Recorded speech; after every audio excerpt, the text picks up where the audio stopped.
Be'ezrat Hashem, on va essayer ensemble de voir comment on peut améliorer la qualité de notre vie. Dans grande partie, il y a beaucoup de choses qu'on pourrait faire pour changer la qualité de notre vie. Pour cela, je voudrais juste vous rappeler que le Rambam, Maïmonide, qui lorsque il parle de la santé de la personne et qu'il conseille ce qu'il faut consommer, comment il faut vivre, il donne les détails de tout. Sachez qu'il écrit à la fin de tout ce qu'il dit que celui qui appliquera ce qu'il a écrit vivra longtemps en bonne santé. Il est évident que le Rambam ne parle pas de gens qui ont eu subitement un accident, qui sont partis, mais il veut dire d'une manière naturelle. Parce que n'oublions pas que souvent, c'est les personnes qui se font du mal à elles-mêmes, et c'est pour ça que la Torah a donné un ordre, Ushmartem me'od nafshotechem, vous devez faire attention à votre âme, ça veut dire à vous, à votre personne, à votre âme, et on va voir tout de suite que si on fait attention, on peut éviter beaucoup de douleurs et de malheurs. Pour cela, je voudrais vous citer la Gemara qui se trouve dans le traité de Eruvin, Daf Nun Gimel, page 53, au deuxième côté de la page. Là-bas, il est dit la chose suivante. Amar Rabbi Yehoshua ben Hanania. Rabbi Yehoshua ben Hanania dit, Miyamai, de ma vie, Lonitzchani Adam, jamais quelqu'un a réussi à me gagner, c'est-à-dire lorsque j'avais un dialogue, une discussion avec quelqu'un, jamais que j'ai été gagné par qui que ce soit, mais Isha Tinok Vetinoket, à part 3 personnes, une femme, un enfant et une enfant. Alors bien sûr, pour comprendre, alors il va d'abord parler du cas de la femme, et pour comprendre le cas de la femme, il faut savoir comment eux vivaient. À leur époque, lorsqu'ils mangeaient, il y avait la marmite,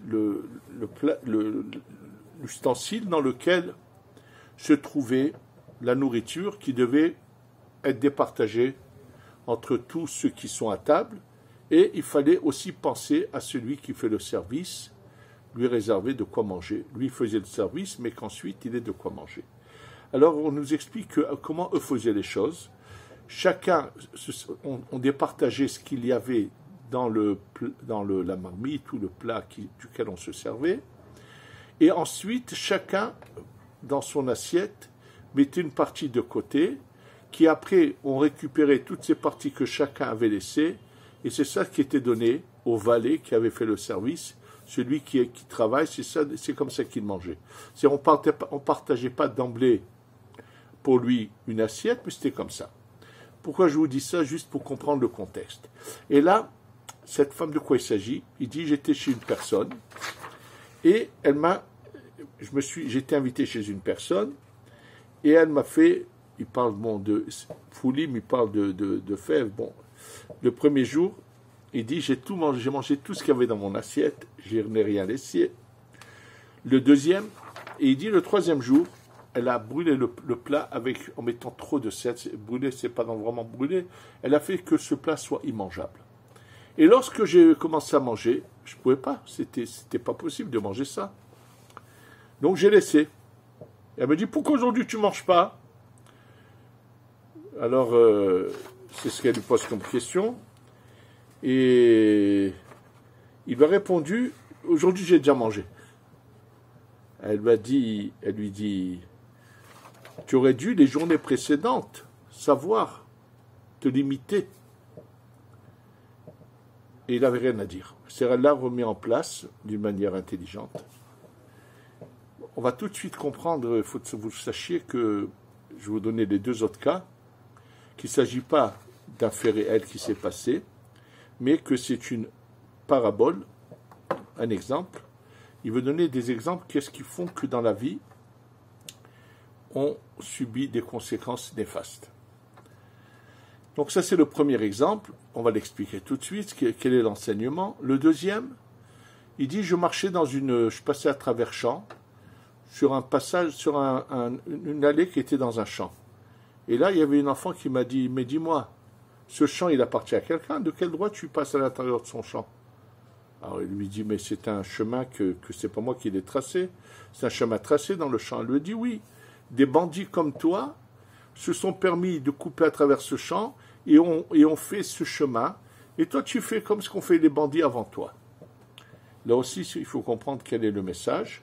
Et le troisième, il dit, il dit, j'arrive devant une route. Il dit, voilà, il dit, qu'est-ce que c'est l'enfant? J'allais en chemin et j'ai vu un enfant qui était assis à une croisée de route. Et je lui ai dit, par quel chemin nous irons à la ville? Il m'a répondu, Amarizouk Tsara Veruka. Il me montre les deux chemins, il me dit, celle-là, il est court et long. Vezu Aruka Tsara, et l'autre est longue et courte. Il dit, j'ai essayé le chemin qui est d'abord court. Puisque je suis arrivé devant la ville, j'ai trouvé tellement de choses qui m'empêchaient d'avoir accès à la ville.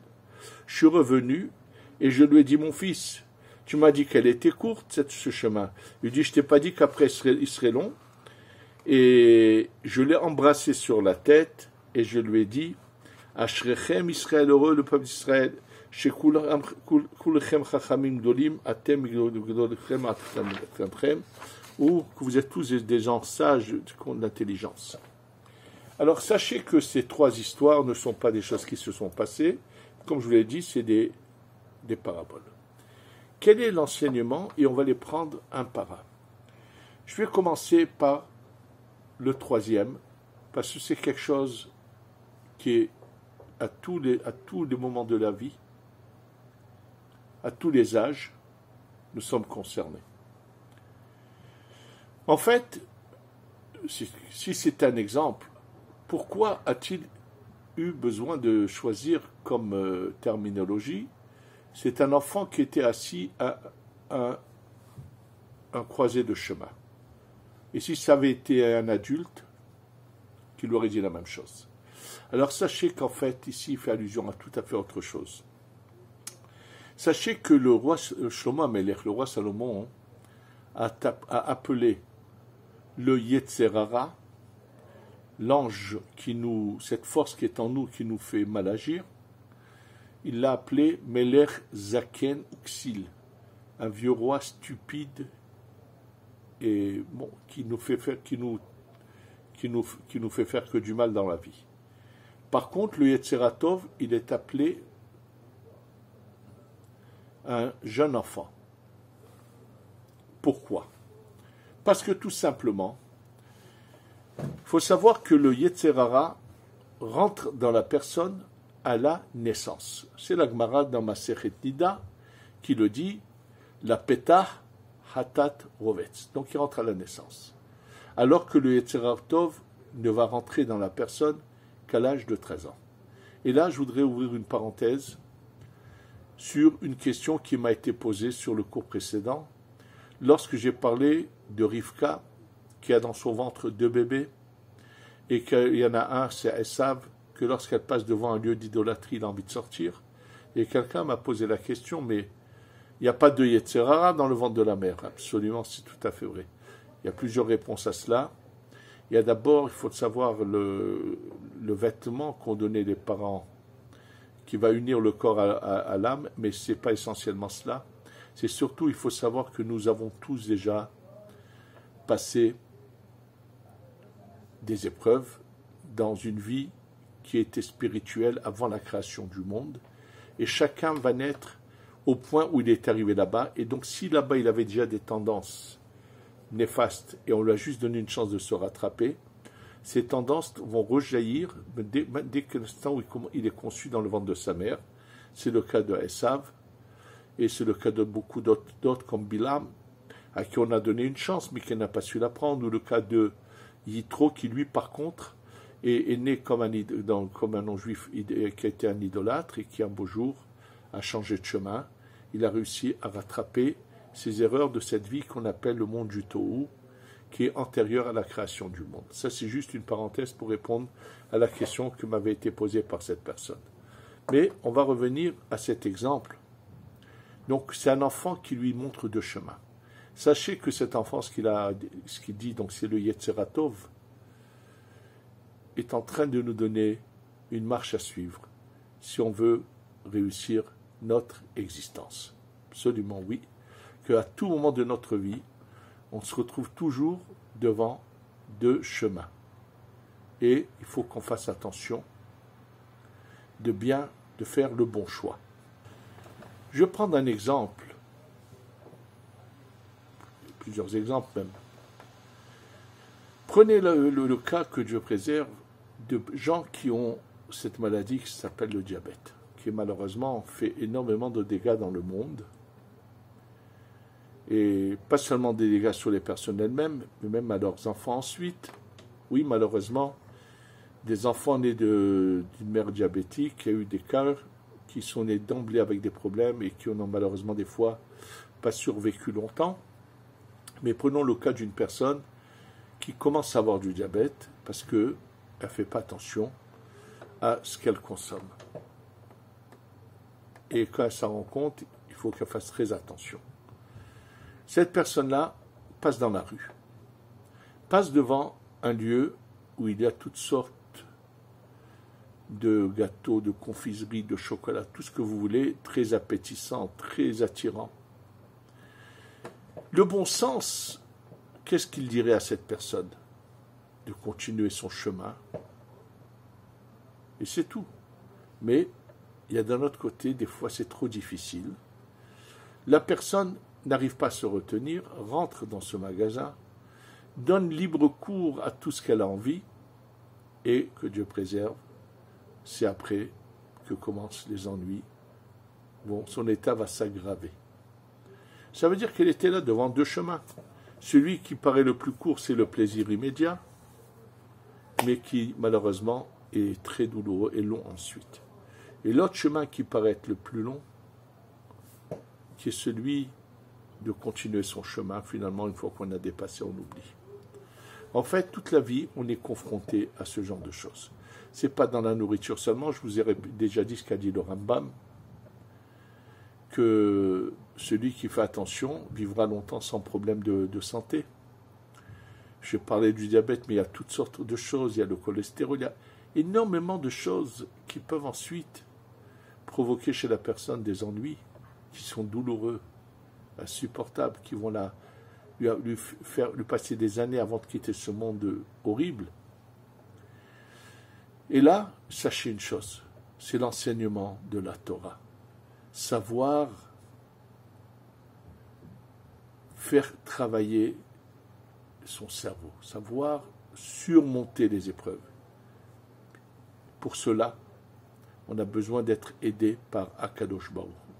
Son aide, on l'obtient que si on est proche de lui, si on se rapproche, si on lui parle, si on est conscient que c'est lui qui gère le monde, et ainsi de suite. Combien de fois aussi, ça j'ai parlé de nourriture, mais je parle sur la manière dont les gens gèrent leur vie. Il y a des gens qui sont incapables de se contrôler et qui des fois vont aller jusqu'au bout dans des bagarres et qui vont entraîner des fois des malheurs. Grand nombre de divorces viennent de cela, parce que les personnes n'ont pas fait un travail sur eux pour se contrôler. Et combien de malheurs peuvent arriver, des règlements de compte ensuite, et ainsi de suite, ou des familles qui souffrent après dans des bagarres de famille, toutes sortes de choses qui peuvent se passer. Sachez que là est donné cet enseignement. Mais pour l'appliquer, cet enseignement, il est impossible de le faire si la personne ne fixe pas des moments d'étude à la Torah. Et je voudrais pour ça vous ramener ce qu'a dit le Mesidat Yesharim. Oui, Rav Moshe Chaim Lotzato, celui qu'on appelle le Ramchal. Dans sa préface à son livre du Sentier de rectitude qu'on appelle le Mesidat Yesharim en hébreu, il dit les mots suivants.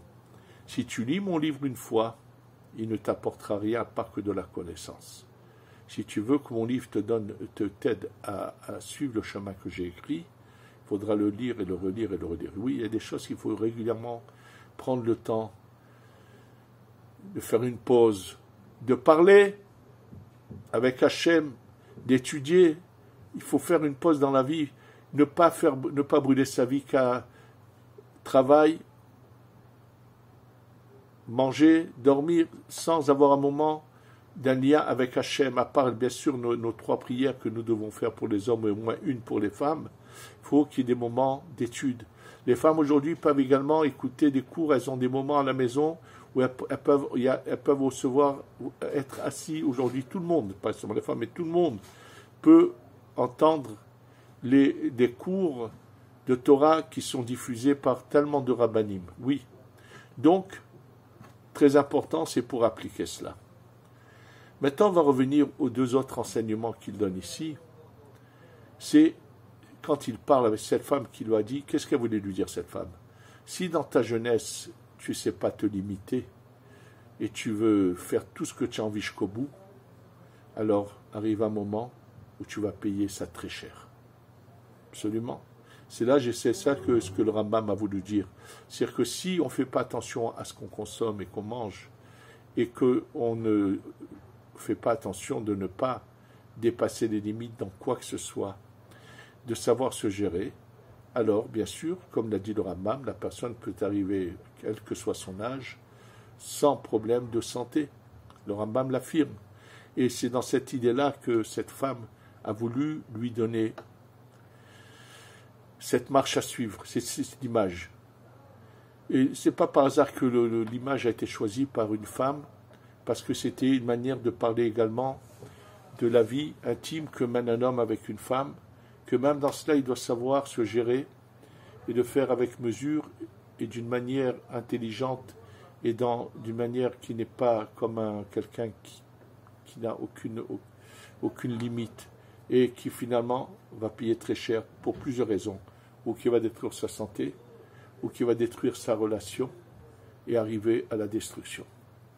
Et le 3e fait important, c'est celui de ceux qui disent mais tout le monde fait ça, rien n'arrive. Le cas de combien de gens, de fumeurs à qui on dit mais vous êtes en train de vous faire du mal, et leur réponse souvent est mais regarde combien fument et il leur arrive rien, et ainsi de suite. Et en fait c'était le cas de cette fille qui dit c'est ce chemin il n'est pas bon, mais il n'est pas droit, tu n'as pas le droit de le prendre. Oui mais tout le monde passe par là. C'est quelque chose dans ce sens-là, où puisque tout le monde fait ça, on pense qu'on peut le faire aussi, et souvent c'est des choses qui ne se font pas. Ou, par exemple, quand on maltraite quelqu'un, on lui dit des mots blessants, mais tout le monde lui a déjà dit ça, et alors tout le monde a eu tort, tu ne vas pas faire la même chose. C'est-à-dire qu'il ne faut pas se couvrir, se cacher derrière tout le monde. Ça, c'est le 3e enseignement. Sachez que ça tombe bien qu'on parle de cela, puisque la paracha va nous donner ce choix. Ré'é anoté niflechen. Je te donne 2 chemins, et tu dois savoir choisir le chemin de la vie, le chemin du bonheur, oui, le chemin de la vie, il faut le choisir. Et sachez que nous sommes en train d'approcher à grands pas à Rosh Hashanah. Et il faut qu'on sache que lorsqu'on s'approche de Rosh Hashanah, ça va être le moment où on va être jugé et où on va nous donner la possibilité d'avoir une année de bonheur ou que Dieu préserve l'inverse. C'est vraiment l'opportunité de commencer à penser, à se remettre en question, à vouloir changer toute l'attitude que nous avons quand elle est néfaste, quand elle n'est pas bonne, pour se préparer à faire le bon choix. Et croyez-moi qu'on peut, ces jours-là qui s'appellent de Rosh Hashanah jusqu'à Simchat Torah, c'est cette période de jugement, croyez-moi qu'il est possible de changer le cours de la vie. Absolument. Bien sûr, il y a pour cela des règles, il y a pour ça une préparation, que ce que Be'ezrat Hashem on va commencer à aborder, que les conseils que Hashem, que Dieu en personne nous donne, pour qu'il puisse bien nous juger le jour de Rosh Hashanah. On va bientôt en parler, bien sûr, Be'ezrat Hashem, mais ce qu'il faut, c'est prendre conscience que si on ne respecte pas ces enseignements, on ne peut que détruire notre existence. Combien de fois, je peux vous dire, j'ai eu des gens qui n'ont pas su bien agir et ont détruit leur vie.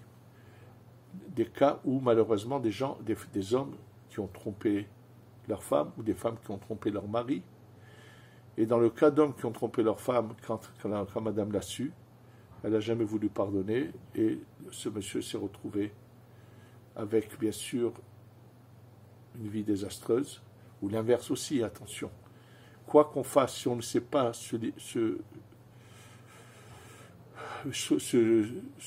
savoir se conduire, savoir prendre la voie de la Torah, on peut de nos propres mains, chas de shalom, faire notre destruction. Il faut que tout cela, dans ces jours-là, qu'on approche de Rosh Hashanah, commencer un peu à se reprendre, se réveiller. Pensez à cette phrase que Hachem nous donne dans la paracha. Re'e anochi notenif nechem hayom et abracha ve'et, je te mets devant vous le chemin ou la bénédiction ou la malédiction, la vie ou la mort, et savoir faire le choix. Face à Hachem, qu'on sache nous rapprocher de lui, suivre son chemin, qui est celui du bonheur authentique, et que, Ezrat Hachem, qu'enfin nous soyons délivrés avec la Géoula Shlema, Shetavo bimera biyamenu, Amen ve'amen.